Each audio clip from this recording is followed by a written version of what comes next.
Assalamualaikum warahmatullahi wabarakatuh. Alhamdulillah, wassalatu wassalamu ala rasulillahi wa ala alihi wa sahbihi wa man walah. Asyhadu an la ilaha illallah wahdahu la syarikalah wa asyhadu anna Muhammadan abduhu wa rasuluhu la nabiyya ba'dah.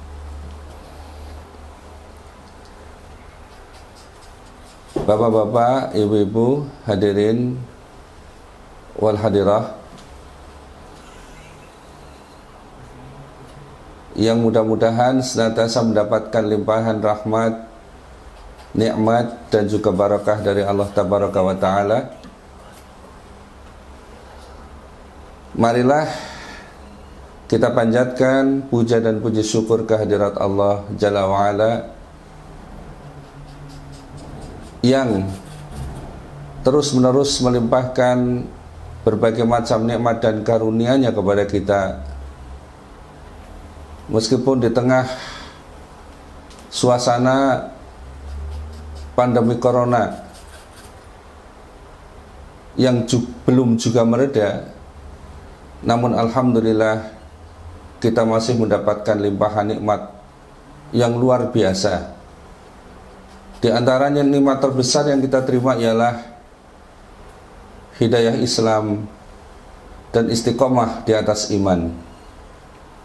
Belum lagi nikmat-nikmat jasadiah berupa kesehatan, keselamatan dan kesehatan, yang kesemuanya itu alhamdulillah mendorong kita untuk selalu berusaha mendekatkan diri kepada Allah dengan menegakkan tauhid dan meninggalkan syirik, menghidup-hidupkan sunnah, serta meninggalkan perkara-perkara yang menselihi sunnah. Salawat serta salam semoga senantiasa tercurah limpahkan kepada junjungan kita, suri tauladan kita baginda Rasulullah Muhammad SAW, keluarganya, para sahabatnya, dan juga umatnya yang setia meniti di atas sunnah-sunnahnya. Ma'asyiral hadirin wal hadirah rahimakumullah. Beberapa waktu terakhir ini kembali kita merasakan adanya wabah pandemi corona gelombang kedua. Ya, istilahnya ini orang sering mengatakan seperti itu. Ya, gelombang pertama itu tahun yang lalu, kemudian ini muncul lagi dengan kondisi yang konon lebih dahsyat daripada yang gelombang pertama. Dan ini pun kita rasakan, ya, indikasi seperti ini hampir setiap hari di lingkungan kita. Dari masjid terdengar pengumuman tentang kabar duka saudara-saudara kita yang berpulang ke rahmat Allah, dan juga berita-berita di mana rumah sakit sekarang dipenuhi dengan pasien-pasien yang sangat membutuhkan pertolongan karena mengalami atau terpapar COVID-19 yang semakin luar biasa. Keadaan seperti ini secara umum menyebabkan kecemasan, kegelisahan, sehingga tidak jarang pula atau banyak sekali orang juga yang berkeluh kesah, ya, karena barangkali usaha yang kemarin sudah mulai berjalan kini kembali terpuruk, ya, kemudian juga ada yang keluarganya terpapar, bahkan ada yang sampai meninggal dunia. Keluh kesah tersebut tidak mendapatkan jawaban, sehingga sebagian mereka pun terjerumus, ya, atau terjatuh ke dalam keputusasaan. Nah, sebagai seorang muslim, apakah dengan situasi dan kondisi seperti ini kita juga harus sampai terjatuh ke dalam keputusasaan? Ya. Maka pada kesempatan ini insya Allah kita akan membahas pokok bahasan, yaitu hidup cerdas menghadapi wabah. Ya. Dalam hal ini tentu saja adalah wabah yang sedang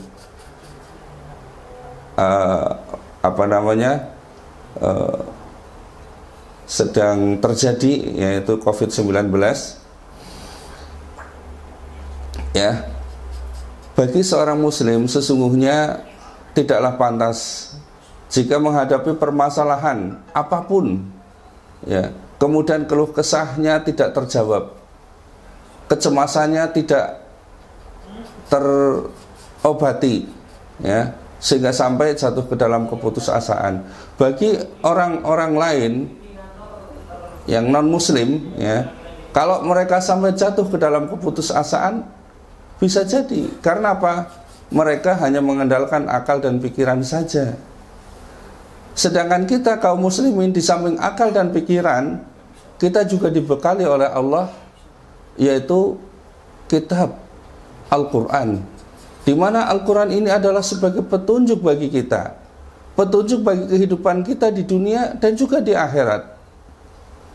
Allah menyatakan di dalam surat Shad ayat yang ke-29, Kitabun anzalnahu ilaika mubarakun liyudabbiru ayatihi waliyatadzakkaru ulil albab. Inilah kitab yang penuh dengan barokah yang kami turunkan kepadamu, agar supaya memperhatikan ayat-ayatnya dan supaya orang-orang yang berakal mengambil pelajaran. Ya. Nah, ini perhatikan di dalam ayat ini ada kata-kata ulil albab, di mana ulil albab ini sering diterjemahkan dengan memiliki akal, atau dengan istilah lain itu cerdas. Ya. Nah, seorang muslim ketika menghadapi pandemi seharusnya menjadi orang-orang yang cerdas, karena apa? Mendapatkan bimbingan langsung dari Allah Tabaraka wa Ta'ala. Sehingga setiap keluh kesahnya, kecemasannya itu harusnya dicari jawabannya di dalam Al-Quranul Karim. Bukan hanya semata-mata mengandalkan akal pikiran kita. Ya. Akal pikiran kita yang berpusat di otak, ya, otak kita itu tidaklah lebih dari besaran kepalan tangan kita. Ya, maka kalau kita menghadapi perkara-perkara yang sudah di luar batas kemampuan berpikir kita, tentu kita akan jatuh ke dalam keputusasaan tersebut. Nah, beberapa keluh kesah, ya, yang sering kita dengar itu, yang pertama, misalnya banyak orang mengeluh kesahkan mengapa Allah menurunkan bala atau musibah. Ya. Maka apabila kita kemudian carikan jawabannya di Al-Quran, Allah menjawab melalui Al-Quran di dalam surat Al-Baqarah ayat 155. Allah menyatakan, وَلَنَبْلُوَنَّكُمْ بِشَيْءٍ مِنَ الْخَوْفِ وَالْجُوعِ وَنَقْصٍ مِنَ الْأَمْوَالِ وَالْأَنْفُسِ وَالثَّمَرَاتِ. Dan sesungguhnya kami akan memberikan kepada kamu cobaan dengan sedikit rasa takut, kelaparan, serta kekurangan harta benda, jiwa dan buah-buahan. Ya. Jadi kalau begitu, yang namanya cobaan ini adalah merupakan sebuah keniscayaan yang pasti akan diberikan Allah kepada kita. Lalu, nah ini keluh kesah yang kedua, untuk apa Allah itu menurunkan atau menimpakan musibah kepada kita, kepada manusia? Ya, maka Allah menjawabnya di dalam surat Al-Ankabut ayat yang kedua, ahasiban nasu ayutraku ayakulu amana wa hum la yuftanun. Apakah manusia itu mengira mereka dibiarkan mengatakan kami telah beriman sebelum datangnya suatu cobaan? Nah, dengan demikian kita pun bisa memahami bahwasannya cobaan ternyata sebanding lurus dengan keimanan. Maka seseorang yang menyatakan beriman, dia harus siap untuk mendapatkan cobaan dari Allah Tabaraka wa Ta'ala sebagai ujian, sebagai pembuktian apakah benar keimanannya. Inilah yang dijelaskan oleh Allah lebih lanjut di dalam surat Al-Ankabut yang ayat ketiga, walaqad fatanal ladzina min qablihim faya'lamanallahu alladzina shadaqu wa ya'lamanallahu kadzibin. Ya, dan sesungguhnya kami telah memberikan cobaan kepada orang-orang sebelum mereka supaya Allah mengetahui siapa orang-orang yang benar dan mengetahui orang-orang yang berdusta. Nah, dengan demikian maka cobaan atau musibah bagi orang-orang yang beriman ini adalah ujian keimanan di dalam rangka meninggikan derajat keimanannya. Adapun cobaan kepada orang-orang yang kafir ini adalah merupakan adab yang disegerakan. Walakin kadzabu fa akhadnahum bima kanu yaksibun. Akan tetapi mereka mendustakan ayat-ayat kami, maka kami timpakan kepada mereka ya, adab sebagai balasan dengan apa yang mereka perbuat. Ya. Nah, ini diantara keluh kesah yang sering keluhkan ya oleh saudara-saudara kita tentang musibah. Kemudian juga kita sering terjebak ya dengan adanya pandemi ini, berbagai macam isu hoak dan sebagainya. Akhirnya kita bingung apakah sebenarnya musibah ini dari mana datangnya. Ya. Nah, kalau seperti ini Allah pun menjawab di dalam Al-Qur'an. Ya, di dalam surat Rum ayat 51 Allah menyatakan dhaharul fasadu fil bari wal bahri bima kasabat aydinas liyudhiqahu ba'dalladzi amilu la'allahum yarji'un. Telah nampak kerusakan di daratan dan di lautan sebagai akibat tindak perbuatan tangan-tangan manusia. Ya. Untuk merasakan sebagian dari apa yang telah mereka perbuat agar mereka kembali. Artinya ini adalah kembali bertobat dari perbuatan yang salah. Sehingga ketika kita menghadapi musibah, maka yang harus kemudian kita sikapi ialah sebab dari musibah itu adalah diri kita sendiri, bukan dari yang lain-lain. Jangan kita kemudian menimpakan musibah itu kepada fenomena alam semata. Memang benar, ya. Kalau kemudian diteliti secara ilmiah terjadinya gempa, misalnya terjadinya adanya gesekan lempeng dan sebagainya. Akan tetapi lempeng ini digerakkan oleh siapa? Oleh Allah Tabaraka wa Ta'ala. Mengapa Allah menggerakkan? Karena di muka bumi ini terjadi perbuatan-perbuatan maksiat yang dilakukan oleh manusia. Sehingga sebab Allah menggerakkan ini adalah akibat dari perbuatan manusia itu sendiri. Ya. Ini harus kita akui. Jangan kemudian sikap kita seperti orang-orang kafir. Wah, ini virus corona ini berasal dari ini, ya kan? Wah, ini konspirasi internasional dan sebagainya. Sebagai seorang mukmin, cukuplah kita mencari jawaban-jawaban dari keluh kesah kita ini kepada Al-Qur'anul Karim. Ya. Nah, meskipun musibah ini terjadi atas perbuatan kita manusia, namun semua itu pun telah berada di dalam pengetahuan Allah dan berada dalam izin Allah Tabaraka wa Ta'ala. Hal ini Allah nyatakan di dalam surat At-Taghabun ayat yang ke-11. Wa ma asaba min musibatin illa bi idnillahi wa may yu'min billahi yahdi qalbah. Wallahu ala kulli syai'in alim. Dan tidaklah apa yang terjadi, musibah yang terjadi di muka bumi ini kecuali dengan izin Allah. Dan barang siapa yang beriman kepada Allah, maka Allah akan memberikan petunjuk ke dalam hatinya dan Allah Maha mengetahui terhadap segala sesuatu. Ini termasuk salah satu pegangan bagi kita semuanya, bahwasanya seandainya pun virus ini adalah merupakan rekayasa manusia, ya, dibuat oleh manusia untuk mencelakakan manusia lain, ini seandainya seperti itu. Akan tetapi apabila tidak ada idznillah, tidak ada izin dari Allah, maka itu tidak akan terjadi. Karena itu, ketika kita menghadapi persoalan yang sekarang terjadi, memang benar-benar telah terjadi, ya, kita harus mensikapinya juga secara proporsional. Bukan hanya semata-mata kita menyandarkan kepada oh ini semuanya kehendak Allah. Akan tetapi harus ada upaya-upaya. Ya. Karena kita tadi dikatakan sebagai orang-orang yang memiliki akal pikiran. Ya, memiliki akal pikiran. Maka secara sunatullah kita juga harus berupaya bagaimana menghindarkan diri dari akibat buruk yang terjadi terhadap kita seandainya kita terpapar COVID-19 ini. Lah diantaranya yang sudah kita sering dengar adalah dengan prokes atau protokol kesehatan. Sehingga kita itu di dalam berpikir itu bijak. Tidak kemudian istilahnya kewanen, ya, atau juga keweden. Ini sama-sama sikap yang salah, ya. Maka sikap kita yang benar adalah sikap yang pertengahan. Kalau dalam bahasa Jawa itu wani ojo kewanen, wedi ojo keweden. Takut jangan ketakutan, berani jangan istilahnya jadi sombong, ya. Nah, karena sombong ini sering kita menjadi abai.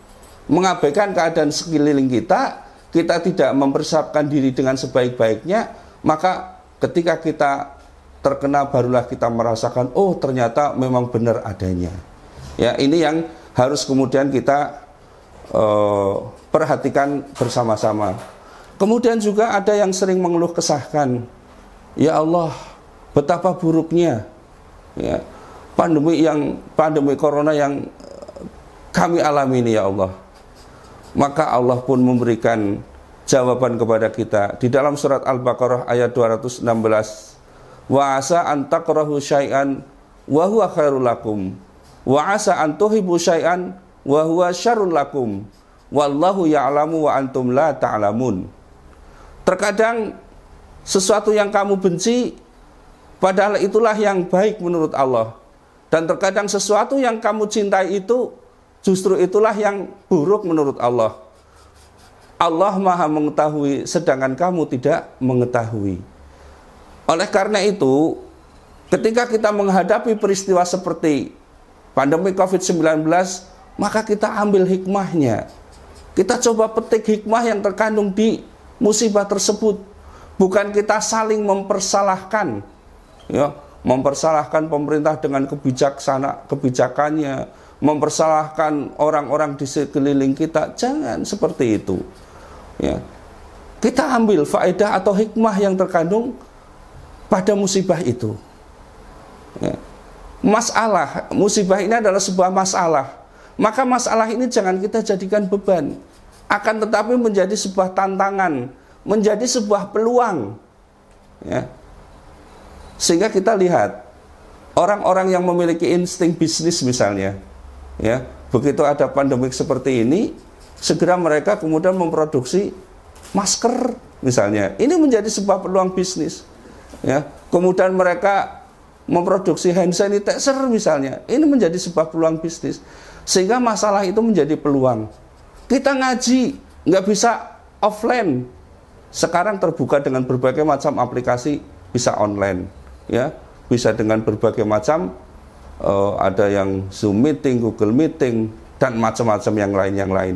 Yang kesemuanya itu insya Allah akan memberikan manfaat dan faedah yang tidak kalahnya pada saat-saat situasi dalam keadaan normal.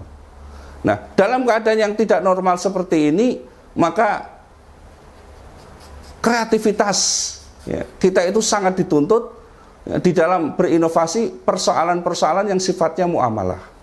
Adapun persoalan-persoalan masalah ibadah, kita ikut kepada apa yang difatwakan oleh para ulama kita. Karena kita ini mengikuti orang-orang yang alim, yang mereka betul-betul mendasarkan fatwa-fatwanya kepada Al-Quran dan Sunnah. Jangan kemudian kita ngeyel dengan pendapat kita pribadi, ya. Pada suatu ketika suatu daerah yang memang betul-betul di situ sudah sangat mengkhawatirkan sehingga tidak boleh ada kerumunan massa, ya, bahkan sampai kemudian sholat Jumat itu pun tidak diperbolehkan, maka sikap kita pun harus bijak, ya. Jangan kemudian kita mengkonfrontatif istilahnya, ya. Kalau di masjid ini memang menutup tidak bisa untuk Jumatan, kita ingin Jumatan, coba kita cari ke masjid yang lain. Insya Allah di masjid yang lain ada yang mengadakan Jumatan. Ya, sehingga tidak kemudian justru dengan persoalan masalah yang ada ditambah dengan masalah yang baru, yaitu gesekan di antara kaum muslimin. Nah, ini akhirnya apa? Ya tentu saja yang senang adalah musuh-musuh kita. Ya, karena memang mereka sangat menghendaki dengan keadaan seperti ini kaum muslimin saling bergesekan. Ya. Nah, kemudian keluh kesah berikutnya, ya dengan keadaan seperti pandemik seperti ini, ya Allah, lalu dengan usaha kami yang sekarang sudah sangat menurun seperti ini, apakah akan ada jalan keluarnya ya Allah? Ya. Allah jawab. Allah menjawabnya di dalam Al-Quran. Coba lihat di dalam surat Tolak ayat 2, ayat ketiga dan ayat yang keempat. Di situ Allah memberikan jawabnya. Wa may yattaqillaha yaj'alahu makhraja wa yarzuquhu min haitsu la yahtasib wa may yatawakkal 'alallah wa huwa hasbuh. Barang siapa yang bertakwa kepada Allah, maka Allah akan menjadikannya jalan keluar bagi persoalan hidupnya. Dan Allah akan memberikan rezeki dari jalan atau dari pintu yang tidak diduga datangnya. Dan barang siapa yang bertawakal kepada Allah, maka Allah akan mencukupkannya. Ma'asyiral hadirin rahimani wa rahimakumullahu jami'an. Di sini ada dua syarat yang harus dipenuhi apabila kita ingin mendapatkan jalan keluar dari persoalan dan juga mendapatkan rezeki dari arah yang tidak diduga-duga. Yaitu yang pertama adalah takwa Allah, bertakwa kepada Allah. Takwa kepada Allah artinya apa? Imtisal awamirihi wa jitinab nawahi, yaitu menjalankan semua perintah-perintah Allah dan meninggalkan semua larangan-larangan Allah. Kemudian tawakal ala Allah. Tawakal ala Allah artinya berserah diri kepada Allah. Ya, berserah diri kepada Allah, tidak kemudian kita menggantungkan kepada selain Allah. Maka apabila syarat ini dipenuhi, Allah tentu juga akan memenuhi janjinya. Janji Allah itu bukan tanpa syarat. Syarat dan ketentuan berlaku. Ya, SKP, syarat ketentuan berlaku. Ya. Jadi kalau kita ingin mendapatkan jalan keluar, mendapatkan rezeki, bertakwa dan terus tawakal kepada Allah, maka insya Allah akan menjadikan jalan keluar bagi kita, dan kita akan diberikan rezeki yang cukup dari Allah. Cukup, jangan dinilai kemudian berlimpah atau berlebih. Nah, ini yang kadang-kadang kita keliru di dalam memahami hal ini. Ya, cukup itu artinya ya cukup. Ya, jadi kalau misalnya dikatakan satu piring itu cukup untuk 2 orang. Ya, tapi kalau misalnya berlebih, misalnya satu piring 1 orang kurang. Nah ini, jadi Allah akan memberikan rezeki yang cukup kepada kita manakala kita takwa dan bertawakal kepada Allah. Ya.